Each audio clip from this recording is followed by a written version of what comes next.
Assalamualaikum warahmatullahi wabarakatuh. Ketemu lagi bersama Uni Desmawati Kuretangin. Kali ini Uni akan membuat gulai ayam rabung ya, atau rebung. Cara membuatnya mudah sekali, langsung saja kita buat. Ini ada serai, serainya digeprek. Ada lengkuas, lengkuasnya digeprek juga. Nah, ini masukkan rempah-rempahnya. Sisakan yang untuk dicemplung ya. Yang digiling cukup ketumbar, buah pala, dan cengkeh saja. Setelah itu baru masukkan kunyit, jahe. Lalu giling.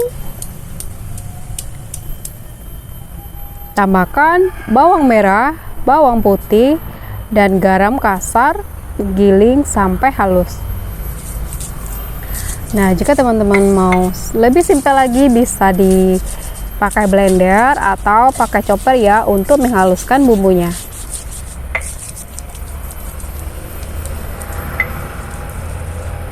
Nah, ini sudah halus.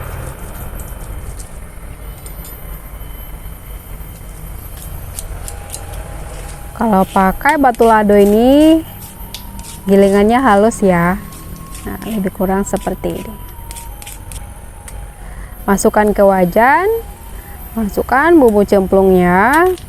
Ada lengkuas, ada serai, ada kayu manis, ada daun kunyit. Lalu kita peras kelapa parut hingga menghasilkan santan. Ini 1 butir kelapa ukuran yang besar.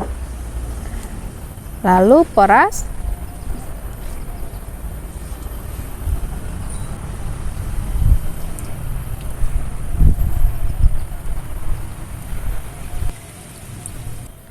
Masukkan cabai giling.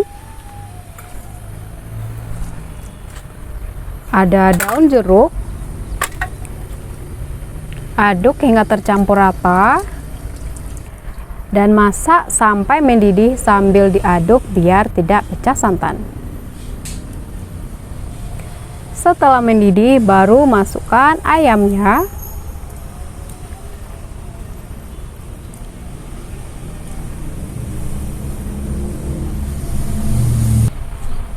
Dan masukkan rebungnya yang sudah dicuci bersih. Aduk perlahan, masak hingga ayamnya matang atau hingga sedikit menyusut ya. Jika mau menjadi kalio, silahkan agak kering atau hingga terminyak. Sekali-kali diaduk. Nah, ini sudah ya, sudah menyusut dan sudah matang. Cara membuatnya mudah sekali ya. Ini dia gulai ayam rebungnya sudah jadi seperti ini. So simple, so sehat ya, tanpa penyedap. Terima kasih, selamat mencoba. Assalamualaikum.